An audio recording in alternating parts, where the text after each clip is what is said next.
Hello dear student, स्वागत है आप सभी का शुभम क्लासेस का इस नए वीडियो में। मैं संजीव सर। स्टूडेंट, आप लोग केमिस्ट्री को लेकर काफ़ी ज़्यादा परेशान थे कि सर केमिस्ट्री के इंपॉर्टेंट क्वेश्चन बता दीजिए, केमिस्ट्री की फाइनल शॉट कब मिलेगी। तो वो सारी चीज़ें जो है आज की इस वीडियो में हम डिस्कस करने वाले हैं। केमिस्ट्री के सबसे पहले केमिस्ट्री के हर एक चैप्टर के इंपॉर्टेंट क्वेश्चन बताएंगे और इंपॉर्टेंट क्वेश्चन को तैयार कैसे किया जाएगा वो चीज़ मैं बताऊँगा। उसके बाद केमिस्ट्री के हर एक चैप्टर का फाइनल शॉट आपको प्रोवाइड किया जाएगा। तो केमिस्ट्री और फिजिक्स के फाइनल शॉट कंप्लीट होने के बाद आपको बायो के फाइनल शॉट के वीडियोज मिलेंगे, बायो शॉट के इंपॉर्टेंट क्वेश्चन मिलेंगे। ठीक है, बायो में बहुविकल्पीय, अति लघुत्तरीय हर एक टाइप के प्रश्न मिलेंगे। जिस तरीके से आपको फिजिक्स के सारे चैप्टर के important question, important numerical, important derivation और इंपॉर्टेंट बहुविकल्पीय प्रश्न की सीरीज जो है जैसे आपको मिल चुकी है, ठीक उसी तरीके से अब आपको केमिस्ट्री की भी मिलेगी, फिजिक्स और बायो की भी मिलेगी। ठीक है, तो चलिए सबसे पहले हम केमिस्ट्री के पहले चैप्टर यानी कि रासायनिक अभिक्रियाएं और समीकरण की बात करते हैं। तो पहला चैप्टर हमारा रासायनिक अभिक्रियाएं और समीकरण। तो इस चैप्टर में क्या क्या चीज़ें इंपॉर्टेंट हैं और क्या ऐसा है कि जो इस चैप्टर के लिए बेहद इंपॉर्टेंट है और बोर्ड एग्जाम में कंफर्म है कि यहाँ से क्वेश्चन बनेगा। ठीक है, तो उस टॉपिक पर हम बात करते हैं। वीडियो स्टार्ट करने से पहले जितने बच्चे वीडियो को देख रहे हैं सभी लोग वीडियो को लाइक कर दीजिए। और आज की वीडियो को लाइक का जो टारगेट है 500 लाइक आप लोग कंप्लीट कीजिए। आज की इस वीडियो का टारगेट है स्टूडेंट 500 लाइक। इसको हर हाल में आप लोग कंप्लीट कीजिए। इतना लाइक अगर मिल जाता है तो हमको देखकर एक नई एनर्जी मिलती है और उसके बाद हम आपके ठीक इसी तरीके से चैप्टर नंबर 2 के इंपॉर्टेंट क्वेश्चन की बात करेंगे कि चैप्टर नंबर 2 में कौन कौन से क्वेश्चन आपको इंपॉर्टेंट पढ़ने हैं और उसको तैयार कैसे किया जाए।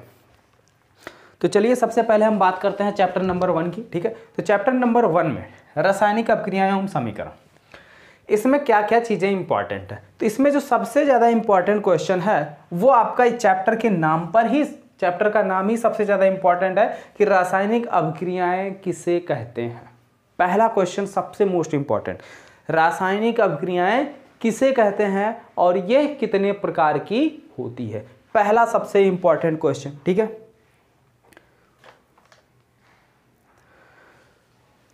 उसके बाद रासायनिक अभिक्रियाओं कि आपको पार्ट लिखने हैं कि ये कितने प्रकार का होता है। जैसा कि यहाँ पे बोर्ड पे हमने राइट तो कर दिया है सभी के सभी रासायनिक अभिक्रियाओं। हालांकि यहाँ पे आपको 6 रासायनिक अभिक्रियाएं दिख रही हैं, लेकिन कौन कौन से इसके मेन पार्ट हैं और कौन से नहीं हैं। तो सभी लोग जरा कमेंट बॉक्स में कमेंट करके बताओ कि रासायनिक अभिक्रियाओं कितने प्रकार की होती है। रासायनिक अभिक्रियाएं कितने प्रकार की होती हैं, सभी लोग जल्दी जल्दी कमेंट बॉक्स में कमेंट करके बताओ। हालांकि बोर्ड पे लिखा गया है लेकिन सारे रासायनिक अभिक्रियाओं के पार्ट नहीं है। ठीक है, सारे जो लिखे गए हैं सारे रासायनिक अभिक्रिया के भाग नहीं है, इसमें से कुछ है और कुछ उसके भी भाग हैं। ठीक है, तो जल्दी से कमेंट करके बताइए कितने भाग होते हैं।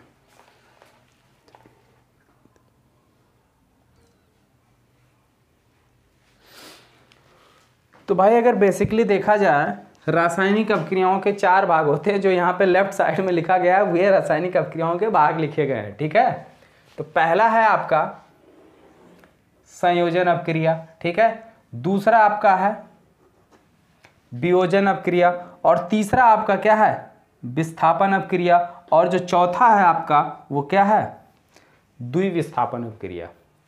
तो हमने पूछा था आपसे कि रासायनिक अभिक्रिया किसे कहते हैं, रासायनिक अभिक्रिया किसे कहते हैं। तो अगर रासायनिक अभिक्रिया की हम बात करें तो 2 या 2 से अधिक पदार्थ जब भी एक दूसरे से क्रिया करके कोई नया पदार्थ बनाते हैं तो इस प्रकार का जो हमारा रासायनिक समीकरण होता है वो क्या कहलाता है, रासायनिक अभिक्रिया कहलाता है। ठीक है, ये तो सारी बेसिक चीजें हो गई जिसके बारे में आप सबको पता है। अब देखिए ये इसके 4 इंपॉर्टेंट भाग हो गए। अब अगर हम संयोजन अभिक्रिया की बात करें तो संयोजन अभिक्रिया में क्या होता है, जैसा कि नाम से ही क्लियर है कि संयोजन मतलब क्या होता है एडिशन रिएक्शन, यानी कि चीजें जुड़ रही हैं। ठीक है, चीजें यहाँ पे क्या हो रही हैं, जुड़ रही हैं। जब 2 या 2 से अधिक परमाणु मिलकर कोई रासायनिक अभिक्रिया में भाग लेते हैं और वो एक केवल नया परमाणु बनाते हैं। जैसे मान लो सोडियम क्लोराइड, आप एग्जाम्पल ले लो सोडियम क्लोराइड Na, ठीक है, प्लस Cl, ये मिलकर क्या दे देंगे NaCl, क्या दे देंगे NaCl, यानी ये ऐड हो जा रहा है। क्या हो रहा, अपक्रिया के उपरांत ये दोनों ऐड हो जा रहे हैं। तो इस प्रकार की जो भी रिएक्शंस हैं वो हमारे क्या कहलाते हैं, संयोजन अपक्रिया कहलाते हैं, यानी एडिशन रिएक्शन कहलाते हैं। ठीक उसी का उल्टा आ जाइए, वियोजन अपक्रिया क्या। देखिए कुछ भी रटने वाली इसमें बात नहीं है, कुछ भी आपको रटना नहीं है, बस आप चीज़ों को समझिए, पूरा एकदम क्लियर हो जाएगा। जितनी चीज़ें हमने बोर्ड पर लिखी है इसी में आपका पूरा चैप्टर बिल्कुल समायोजित है और यहीं से पूरे क्वेश्चन आपके बनेंगे बोर्ड एग्जाम में। उसके बाद बात करते हैं हम वियोजन अपक्रिया की। तो वियोजन अपक्रिया में क्या होता है, जैसे यहाँ पे एडिशन अपक्रिया है, यहाँ पे क्या है, चीजें जुड़ गई, ठीक है, चीजें क्या हो गई, जुड़ गई। ठीक इसी तरीके से वियोजन में चीजें क्या हो जाएंगी, अलग हो जाएंगी। और ये वियोजन भी अपक्रिया जो है आपके क्या होती है, बेसिकली दो प्रकार की होती है और वो मैंने वहां पर लिखा हुआ है। ठीक है, वियोजन अपक्रिया जो है आपकी दो प्रकार की होती है और वो कौन कौन सी होती है ये जरा ध्यान दें। पहली हो गई आपकी ऊष्मीय वियोजन और दूसरी जो है आपकी क्या हो गई, विद्युत वियोजन। ठीक है, कहने का मतलब जब हम किसी पदार्थ को क्या करते हैं, ऊष्मा देते हैं यानी टेम्परेचर देते हैं यानी हीट देते हैं, और हीट देने के उपरांत वो क्या होते हैं, अपने तत्वों में, अपने अणुओं में, परमाणुओं में वो क्या होते हैं, टूट जाते हैं। तो इस प्रकार की अपक्रिया हमारी क्या कहलाती है, या अपने परमाणुओं में टूटकर अलग हो जाते हैं। तो इस प्रकार की अपक्रिया हमारी क्या कहलाती है, ऊष्मीय वियोजन। क्या कहलाती है, ऊष्मीय वियोजन। ठीक है, वहीं पे अगर हम विद्युत वियोजन, अच्छा ऊष्मीय वियोजन का कोई भी एग्जांपल ले लीजिए, जैसे आप ले सकते हैं पोटेशियम क्लोराइड। ठीक है, पोटेशियम क्लोराइड, और पोटेशियम क्लोराइड का फार्मूला क्या होता है, KCl। ठीक है, KClO3, पोटेशियम क्लोरेट। ये क्या करते हैं, इसको जब हम हीट करते हैं यानी ऊष्मा देते हैं, क्या करते हैं, हीट देते हैं यानी कि ऊष्मा देते हैं, तो ये दो चीजों में यानी पोटेशियम क्लोराइड KCl, ठीक है, KCl और प्लस ऑक्सीजन देता है। क्या देता है, ऑक्सीजन देता है। ठीक है, अब अपक्रिया को बैलेंस कर लो। ऑक्सीजन 2, यहाँ पे 3 है, तो यहाँ पे अगर आप 2 से गुणा कर सकते हैं तो यहाँ पे आप 3 लिख दीजिए। क्या लिख देंगे, 3, तो 2 3 6, ऑक्सीजन बैलेंस हो गया। उसके बाद क्लोरीन, यहाँ क्लोरीन आपका यहाँ पे 1 है, यहाँ पे 2 है, तो इसके बाहर आप 2 लगा दो। अब देखिए अपक्रिया बैलेंस हो गया। ये आपका क्या है, ऊष्मीय वियोजन का एक सिंपल सा एग्जाम्पल है।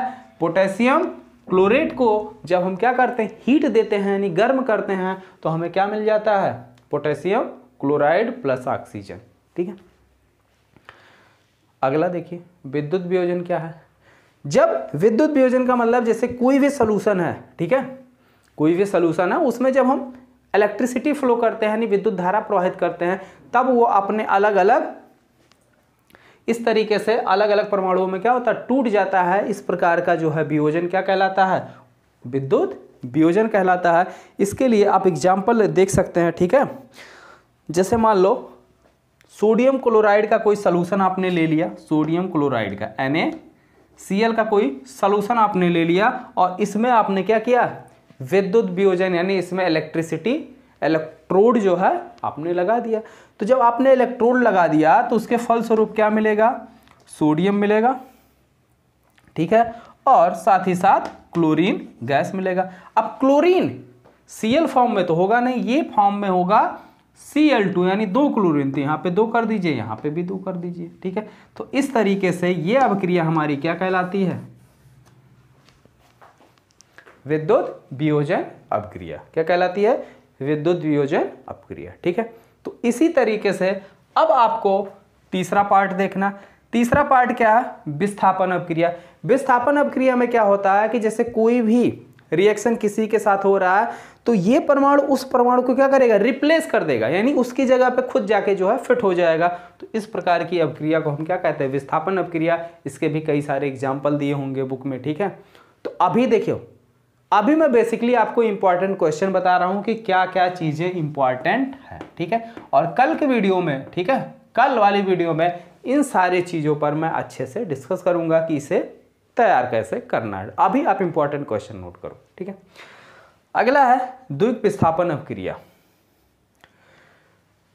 तो फाइनली क्या समझ में आया? फाइनली हमको ये समझ में आया है कि जो चैप्टर नंबर 1 है रासायनिक अभिक्रिया और समीकरण, इसमें 2 ही क्वेश्चन ऐसे हैं, 2 ही इंपॉर्टेंट क्वेश्चन है। अगर उसको हम अच्छे से तैयार कर लें तो ये पूरा चैप्टर हमारा तैयार हो जाए। पहला क्वेश्चन है कि रासायनिक अभिक्रिया किसे कहते हैं, ठीक है, और रासायनिक अभिक्रिया को बैलेंस कैसे करते हैं, संतुलित कैसे करते हैं, ठीक है। 2 चीजें हमें पहले चैप्टर से सीखनी है, बाकी पहला चैप्टर पूरी तरीके से तैयार हो जाएगा। अगर आप सीख गए कि रासायनिक अभिक्रिया, ठीक है, कहते किसे हैं, ठीक है, और रासायनिक अभिक्रियाओं को बैलेंस कैसे करते हैं, संतुलित कैसे करते हैं, ये 2 मोस्ट इंपॉर्टेंट क्वेश्चन है चैप्टर नंबर 1 के, ठीक है। तो आप इन दोनों चैप्टर को, इन दोनों इंपॉर्टेंट क्वेश्चन को जो इस चैप्टर के हैं, पहले वाले चैप्टर के, दोनों को एक बार हल्का सा आप लोग जो है पढ़ लीजिएगा, और कल जैसे ही हम इसको डिस्कस करेंगे तो सारी चीज़ें बिल्कुल आपके दिमाग में छप जाएंगी, कुछ भी आपको रटने की ज़रूरत नहीं पड़ेगी, ठीक है। तो मिलते हैं फिर नेक्स्ट वीडियो में केमिस्ट्री के पहले चैप्टर के फाइनल शॉर्ट के साथ, ठीक है। तो कल से जो है आपका केमिस्ट्री का फाइनल शॉर्ट वीडियो भी स्टार्ट हो जा रहा। कितने बच्चे चाहते हैं कि केमिस्ट्री के साथ साथ आपके बायो के भी फाइनल शॉर्ट मिलते रहें? जरा कमेंट बॉक्स में कमेंट करिए कि केमिस्ट्री के साथ साथ जो है आपके बायो के भी फाइनल शॉर्ट मिलते रहे। हाँ, एक चीज़ मन में और डाउट है, वो आप लोग जरा क्लियर कर दो कि जैसे फिजिक्स के फाइनल शॉर्ट की अगर हम बात करें, इसके 2 चैप्टर के फाइनल शॉर्ट हो चुके हैं, तो क्या फिजिक्स का फाइनल शॉर्ट कंप्लीट कर दें तब केमिस्ट्री का शुरू करें, या केमिस्ट्री के भी 2 कर दें और बायो के भी 2 कर दें, सबको साथ में लेकर चलें? जैसा आप लोग बोलिए, ठीक है। तो जैसा आप चाहते हैं कमेंट बॉक्स में कमेंट कीजिए कि फिजिक्स के फाइनल शॉर्ट को पहले हम कंप्लीट कर दें तब केमिस्ट्री का फाइनल शॉर्ट आपको प्रोवाइड करें, या फिर केमिस्ट्री का भी 2 चैप्टर का फाइनल शॉर्ट आपको करवा दिया जाए, बायो का भी आपको करवा दिया जाए, या तीनों को एक साथ लेकर चला जाए, ठीक है। तो मिलते हैं फिर नेक्स्ट वीडियो में, और आप लोग कमेंट करना मत भूलिएगा, ज़रूर कमेंट कीजिएगा।